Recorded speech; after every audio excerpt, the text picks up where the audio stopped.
Hello students, BA final year की भूगोल की क्लास में स्वागत है आप सभी का। इसमें हम भारत का अपवाह तंत्र पढ़ रहे हैं।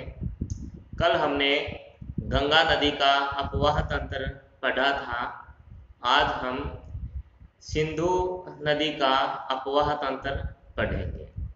सिंधु नदी ये भी एशिया की बड़ी नदियों में शामिल है। इसका जो उद्गम है वो तिब्बत में होता है और तिब्बत से ये फिर भारत में प्रवेश करती है। भारत में प्रवेश करने के बाद यह पाकिस्तान में प्रवेश करती है और अपना जो जल है वो अरब सागर में ये गिराती है। तो सिंधु नदी मुख्य नदी है। इसके अलावा इसकी सहायक नदियां हैं झेलम, चेनाब, रावी, व्यास और सतलुज। ये इसकी अन्य नदियां हैं, सहायक नदियां हैं इसकी। तो आज हम सिंधु नदी का अपवाह तंत्र पढ़ेंगे। देखो देखो जो सिंधु नदी है ये तिब्बत से निकलती है।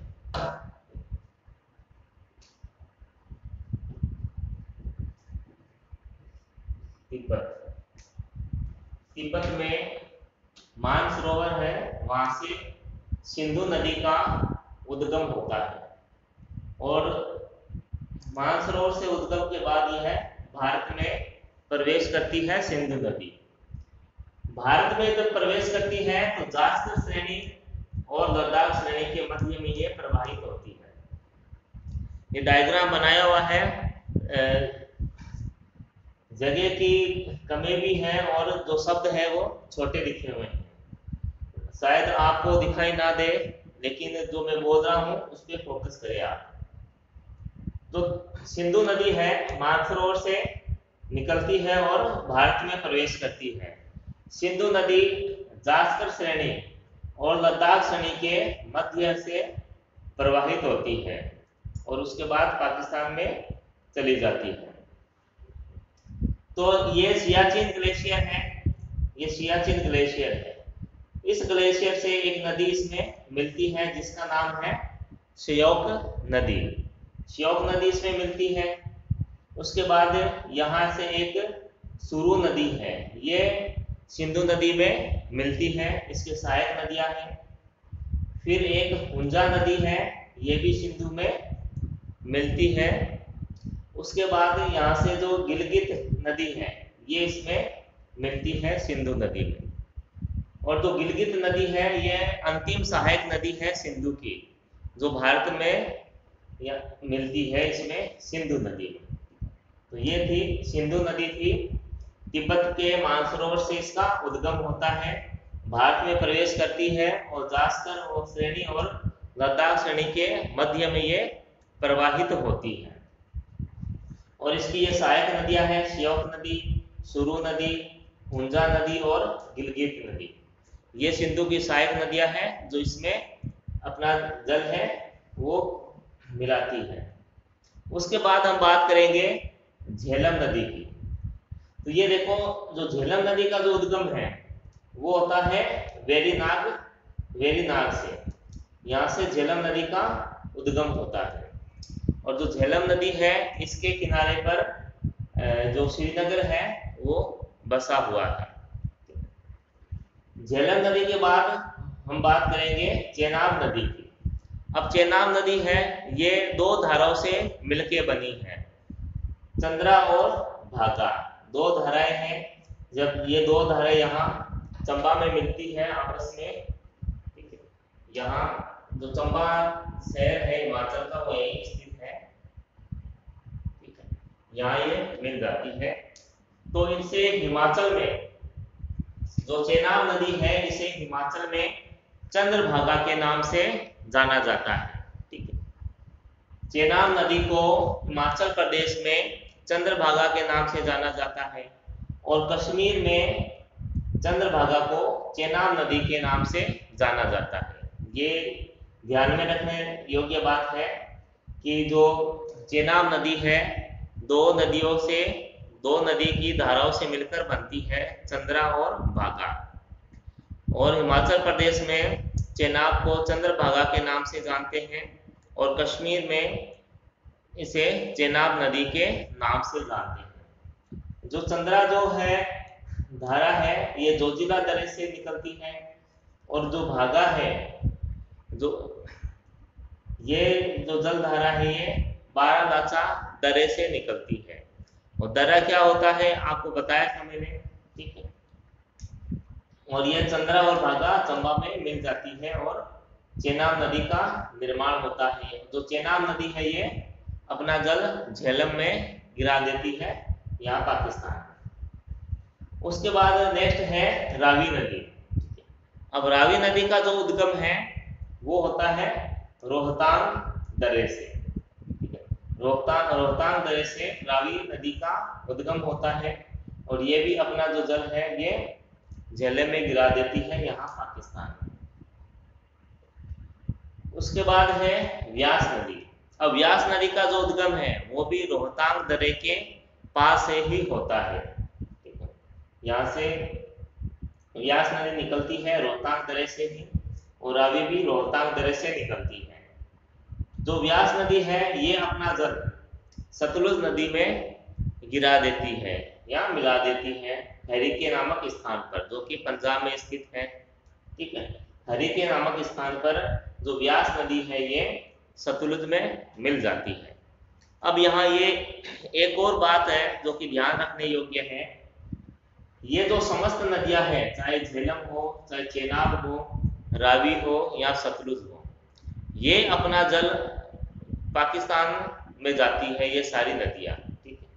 एक व्यास ही ऐसी नदी है इन 5 नदियों में जो केवल भारत में ही बहती है, संपूर्ण रूप से भारत में बहती है और पंजाब में हरिके नामक स्थान पर यह सतलुज नदी से मिल जाती है, ठीक है। उसके बाद है सतलुज नदी। अब सतलुज नदी है इसका उद्गम भी तिब्बत से होता है। तिब्बत में ये राक्षस्थान है, यहाँ से सतलुज नदी का उद्गम होता है। अब जो सतलुज नदी है ये भी मिठानकोट में, पाकिस्तान के मिठानकोट में, ठीक है, सिंधु नदी से ये मिल जाती है। सिंधु नदी के बाद ये कराची के पास अपना जो जल है सिंधु नदी, ये समस्त नदियां है जो ये पंचनद है, ये समस्त नदियां ये पाकिस्तान के मिठानकोट में आपस में मिल जाती है सिंधु नदी में और कराची के पास ये अरब सागर में अपना जल गिरा देती है। तो इसका आप स्क्रीनशॉट भी ले सकते हो। तो अब इन नदियों के विषय में हम विस्तार से कुछ जानकारी प्राप्त करेंगे। तो सबसे पहले सिंधु नदी है। देखो सिंधु नदी का उद्गम कहाँ से है? मानसरोवर तिब्बत से। अब यहाँ देखो एक बात ये भी ध्यान रखना, ये जो नदियां हैं इसमें केवल सिंधु नदी और सतलुज नदी, इन दो का जो उद्गम है वो भारत से बाहर है, ठीक है। और बाकी सभी नदियों का जो उद्गम है वो भारत में ही है। सिंधु और सतलज दोनों का उद्गम भारत से बाहर है, तिब्बत में है। और बाकी जितनी भी नदियां हैं झेलम, चेनाब, रावी, व्यास, इनका जो उद्गम है वो भारत के अंदर है। अब बात कर रहे हैं सिंधु नदी की।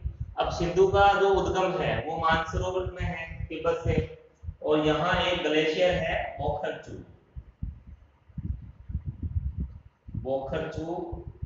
ग्लेशियर है।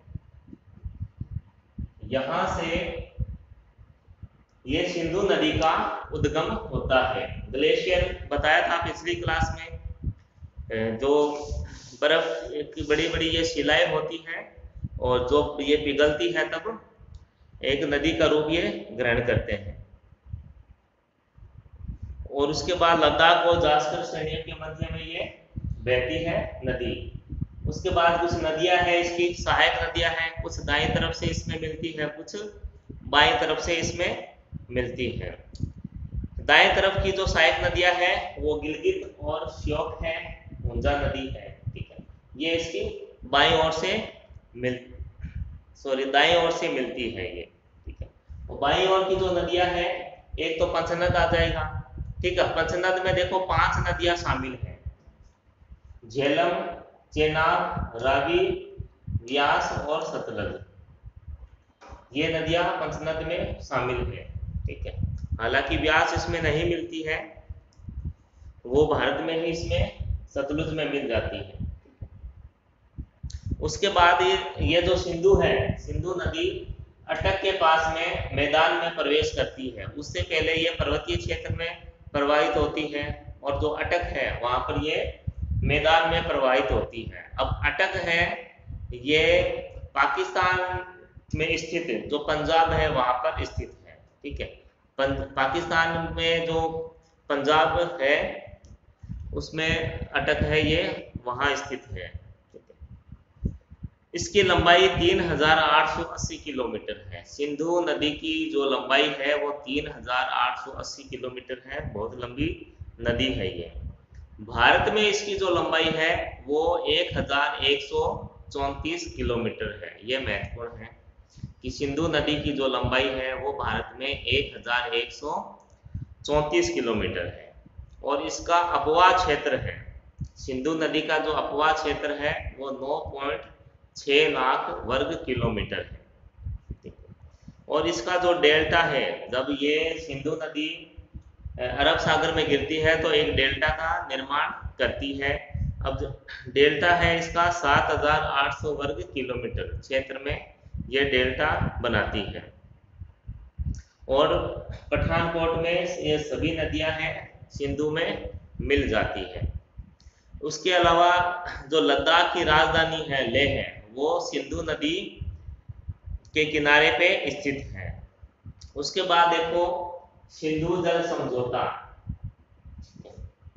सिंधु जल समझौता है, इसको देखो आप, सिंधु जल समझौता जो कि भारत और पाकिस्तान के बीच हुआ है। सिंधु जल समझौता भारत प्लस पाकिस्तान, पाकिस्तान के मध्य हुआ है। कब हुआ है? 1960 में। अब क्यों हुआ है? क्योंकि ये जो नदियां प्रवाहित हो रही हैं यहाँ, इसके जल का बंटवारा किया गया है, ठीक है। इसमें जल का बंटवारा किया गया है, जल का बंटवारा, ठीक है।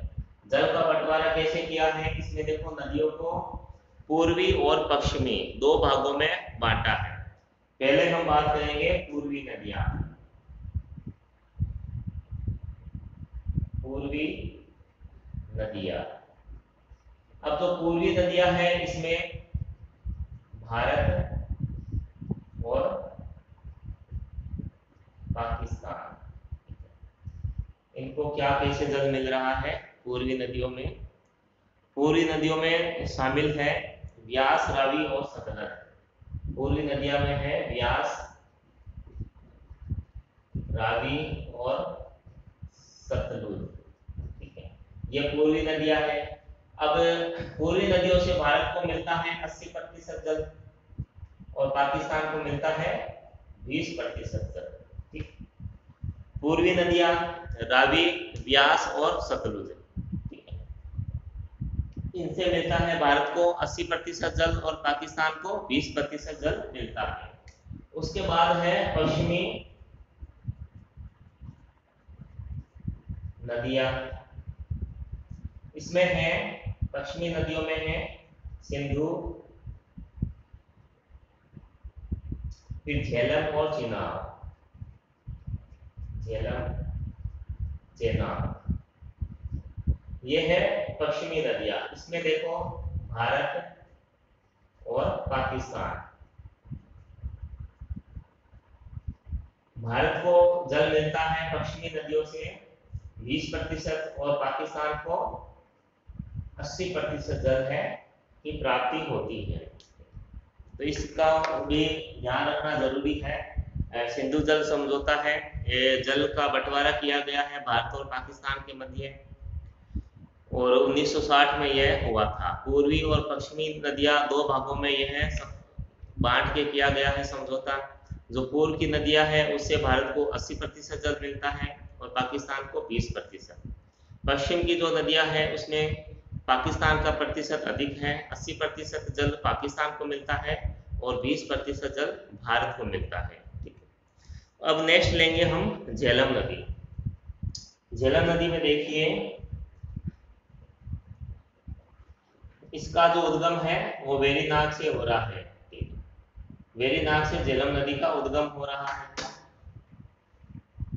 कश्मीर में शेषनाग झील से।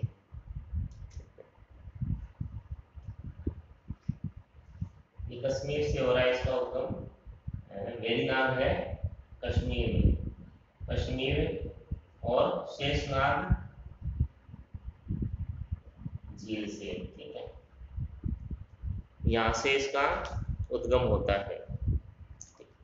और जो झेलम नदी है ये अपना जल वुलर नदी में भी गिराती है। वुलर नदी में इसका जल गिरता है। उसके बाद जो श्रीनगर है, ठीक है, प्रमुख नगर है कश्मीर का, राजधानी भी है, वो भी झेलम नदी के किनारे स्थित है। ये झेलम नदी है ये मुख्य हिमालय और पीर पंजाल जो श्रेणियां हैं उनके बीच से बहती हुई कश्मीर घाट, जो कश्मीर घाटी है उसकी सिंचाई करती है। ठीक है, इसकी जो कुल लंबाई है झेलम नदी की वो 400 किलोमीटर है। झेलम का अपवाह क्षेत्र है 28,490 किलोमीटर। 28,490 किलोमीटर है झेलम का अपवाह क्षेत्र, 28,490 वर्ग किलोमीटर। और जो किशन गंगा है ये इसकी सहायक नदी है झेलम की। किशन गंगा पर भारत ने एक परियोजना भी बना रखी है जिसपे विवाद भी हुआ था और पाकिस्तान इसको अंतर्राष्ट्रीय न्यायालय में भी ले गया था। और श्रीनगर इसके किनारे बसा हुआ है। श्रीनगर में इस झील में शिकारा या बजरे चलाए जाते हैं। नावों में यहाँ पर फल सब्जी और फूलों की कृषि है वो की जाती है। उसके बाद जो झेलम नदी है ये अनंतनाग से बारामूला तक नौकागम्य है, यानी वहां नाव है आसानी से चलाई जा सकती है। झेलम नदी, झेलम तथा रावी पाकिस्तान में चिनाब से मिल जाती है। ठीक है, और यह जो झेलम है भारत और पाकिस्तान के मध्य अंतर्राष्ट्रीय सीमा भी बनाती है। और झेलम नदी पर तुलबुल परियोजना स्थित है। फिर नेक्स्ट है चेनाब नदी। चेनाब का आपको बताया था दो धाराओं से मिलकर बनती है चेनाब नदी, एक चंद्र और एक दूसरी भागा नदी। जो चंद्र है ये जोजिला दरे से निकलती है धारा, जो भागा है ये बारालाचा दरे से निकलती है। ये दोनों नदियां ये हिमाचल के चंबा जिले से प्रवाहित होती हैं। भारत में जो चेनाब की लंबाई है वो 180 किलोमीटर है। हिमाचल प्रदेश में चेनाब को चंद्रभागा के नाम से जानते हैं और कश्मीर में इसे चेनाब कहते हैं। और इस नदी पर दुलहस्ती और बगलीहाट परियोजना स्थित है। चेनाब नदी पर देखो एक तो है दुलहस्ती परियोजना और दूसरी है बगलीहाट परियोजना। ठीक है, ये दो परियोजनाएं हैं जो कि चेनाब नदी पर स्थित है।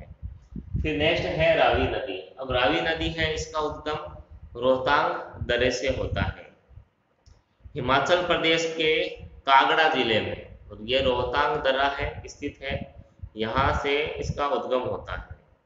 और पंजाब की जो पंच नदियां हैं उनमें ये सबसे छोटी है। जो रावी नदी है इसकी जो लंबाई है वो सबसे कम है इन पंच नद में। इसकी जो लंबाई है वो 725 किलोमीटर है कुल लंबाई इसकी। फिर नेक्स्ट है व्यास नदी। व्यास नदी का उद्गम भी रोहतांग दर्रे के पास है होता है। रोहतांग दर्रे के पास व्यास कुंड है, वहां से व्यास नदी का उद्गम होता है।